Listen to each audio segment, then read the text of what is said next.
everybody. My name is Joe.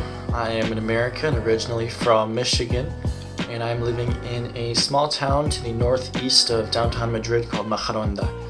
I am an English auxiliary here, and so basically my job is to work in a high school here alongside other teachers, and I help provide English language support for the students. So I do cultural presentations and activities like that to help them further improve their English speaking and listening abilities.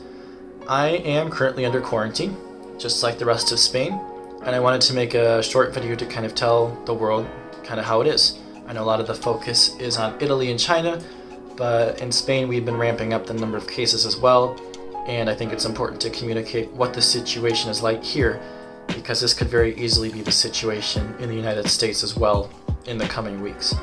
So, being under quarantine, we are only allowed outside of our houses for a few very specific reasons. We can go to the doctor or the hospital, we can go to the pharmacy to pick up medications, or we can go to the supermarket to pick up food. Nothing else. All non-essential work has been canceled, including my job. I haven't been in work since before the quarantine started. We actually, stopped going to school a couple of days before they enacted the strict quarantine. And that's pretty much it. We just kind of sit at home.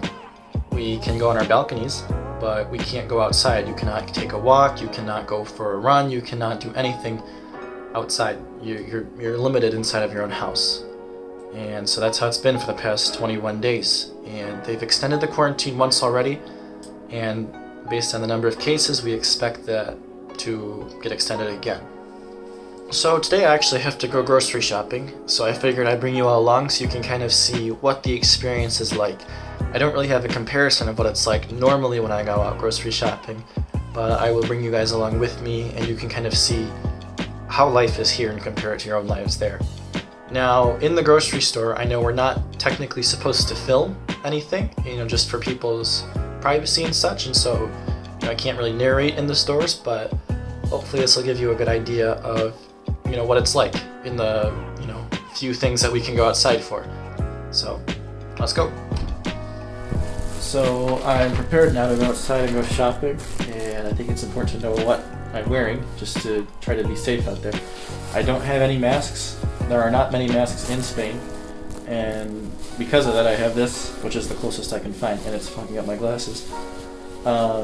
They don't have any other good gloves either, so at the supermarket they have these gloves for picking up fruit, and I grabbed a few the last time I was there, and I put a rubber band on the wrist to keep it on, and that's the best I can do. So let's go.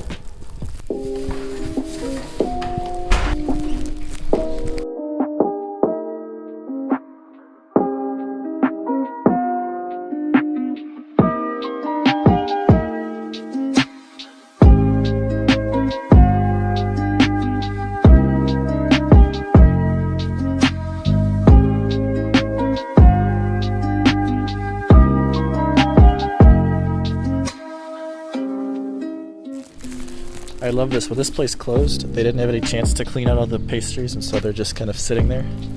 They'll probably start rotting soon. We'll see.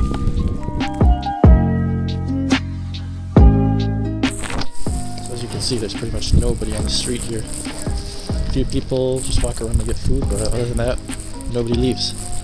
All the stores are closed. There's nobody. It's a ghost town. It's also a rainy day, but it's always like this now.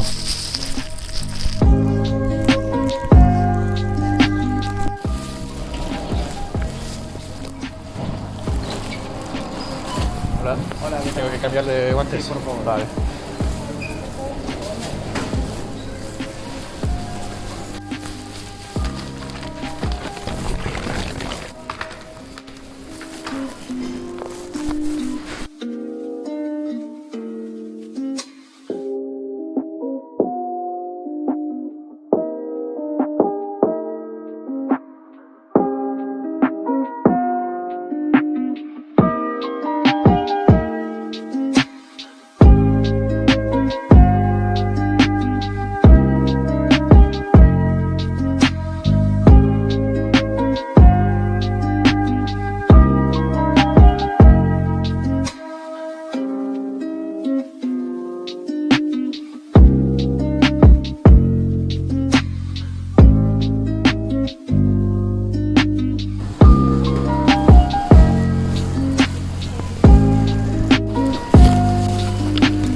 I've actually been inside for so long that I didn't realize the trees are actually starting to get green here.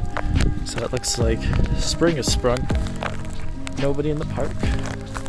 Nobody's allowed in the park. I mean, except just to pass through and for dogs to use the bathroom. Other than that, nothing. They actually have the little playground thing policed off so that people can't go in it.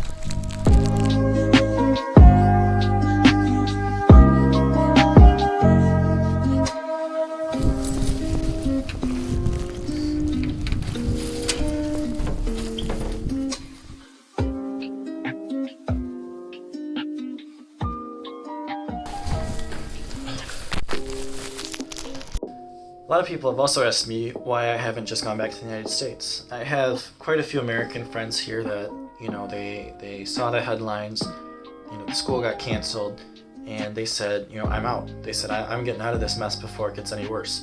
And I hold nothing against them. I do not judge them at all for that decision, and sometimes I think they made the right decision. I've decided to stay for a couple different reasons, at least initially, is that if I go back to the United States, what am I going to do? I'm just going to sit on my butt at home. And so what's the difference if I'm sitting on my butt at home or I'm sitting on my butt here? And, of course I'd like to see my family. But the other big thing is that traveling carries an inherent risk.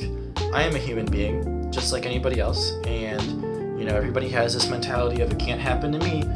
But we're all just these little meat bags walking around. So we are all just as susceptible to getting this virus. And the risk of leaving my apartment, getting to the airport via public transit, walking around the airport, getting on a plane, flying across the ocean, getting to another airport, and then going to see my family puts them at a huge risk. And, I just don't see that being worth it currently because I am safe. I have food, I have supplies, I'm pretty bored, but, I can live with that.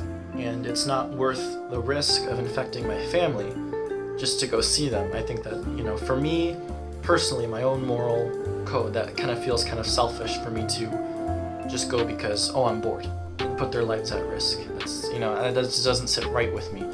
Obviously, if the situation changes, I would be ready to go back as well. I have an emergency bag packed with, the bare necessities, and if need be, I can grab it and get to the airport and go. But I don't want to rely on that. But again, for the Americans that already went, the State Department did issue us a warning, and they said, we suggest you guys get out. And many Americans heeded that warning, and they're doing fine. And they didn't bring the virus back with them. But, for me personally, I'm doing okay. And so I see no reason to really, elevate that risk for my family and everybody, and myself, traveling, if I can avoid it. So I don't want to leave everybody with a bunch of doom and gloom. And even though it's boring, there is one thing that we look forward to here in Spain. Every night at 8 o'clock, everybody goes on their balconies and they give a round of applause for all the healthcare workers who are fighting this pandemic. And, when you're alone all day in your apartment, you do feel very isolated. And it's just amazing to see the other people and know, we are not all alone in this. Everybody else is alone in their apartment too. And just seeing them, even at a distance, in their balconies, it really helps kind of brighten up the mood. And so I'll leave you guys with that so you can see, what it looks like. And I'll post another update soon.